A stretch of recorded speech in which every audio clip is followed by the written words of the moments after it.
As you can see, there are some quick links on the left-hand side of this page. I recommend that you take advantage of the how-to videos, the online workshops, and of course, the referencing tool. So clicking on my referencing tool, it's going to take me directly to the Torrens University webpage that allows me to select different areas, such as the type of source for my reference, or if I wanted more information on direct quotations or in-text referencing, I can click here. I actually want to show you how to access and open the academic writing guide. So scroll down further on the left-hand side and select academic writing guide. Now this is the guide here. Make sure that you save a copy either to your desktop or on your bookmarks or favorites in your browser, depending on what your preference is. Now let's head back to that reference page for Torrens Library. And here we go. Clicking on the Get Started or the home page, you can access the APA 7th referencing guide here. Here's a copy that I have. So what we recommend is that you read through pages 1 to 9 to help you get a better understanding of referencing, and use the search function or click function on the guide so you can head straight to where you might reference somebody else's work.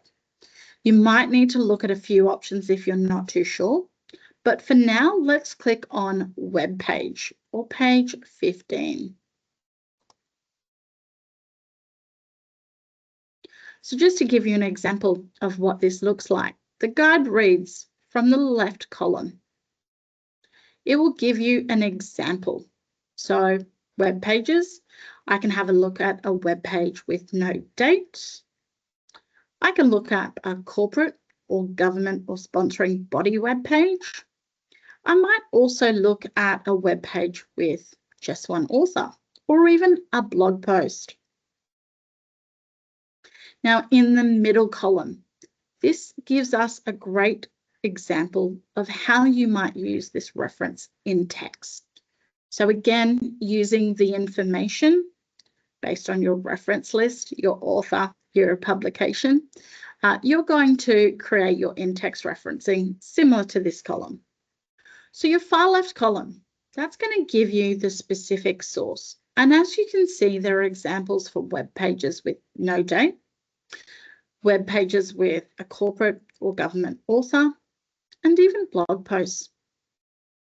The middle column is going to show you examples of how you might in-text reference, and that includes the correct way.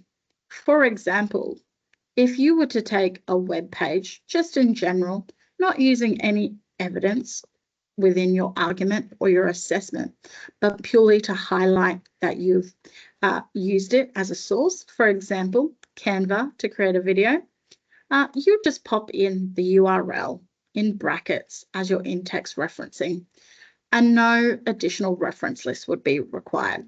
So again, I touch on those different nuances based on your sources. So it's really important that you look back at your APA 7 guide and check what the guide states is the correct process. Now, our far right column, this is going to give you the example of your reference list. Again, how that reads should be the author, year of publication, date, title of the document in italics. For this example, it states the Queensland government, or really that's the website, and then the URL again. Now, lastly, I want to show you a quick tool that might help you with your referencing, and I mentioned this before. It's called CiteFast. Lastly, I want to show you a quick tool that might help you with your referencing. Now, I mentioned this before, it's CiteFast. Be careful, it's a quick tool, but it's not always correct. So again, it's really important that you're double checking your work before submission. So make sure when you're using a tool like this, the correct referencing style is indicated This one definitely uses APA 7. Then you want to go ahead and select your source. So again, nice and easy, very simple. Pop in your URL. Now I can see that this information is not quite correct. So it's really important again that you're making sure all of this information is correctly filled out. It's going to help you create that citation. So again, make sure that you fill in all the required details, checking your source where you received that information from. Once you've correctly updated this, and let's assume that it's correct, you can go ahead and save your citation here. So let's go ahead and see what happens. On the right-hand side, you can see that the reference has started to be saved to a reference list. And the great thing about CiteFast, again, it can quickly give you an example of in-text referencing. So again, just clicking on this in-text reference link, it will highlight what that in-text reference should look like based on the information that you've provided before.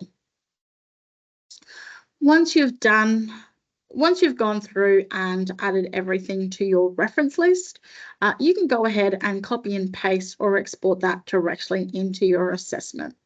Again, please make sure that you're double checking all of your work. Really handy tool to save you with some time, but it's definitely not going to save you with your grades if it's incorrect. So that's a short and handy guide about academic writing and academic referencing. All the best with your studies.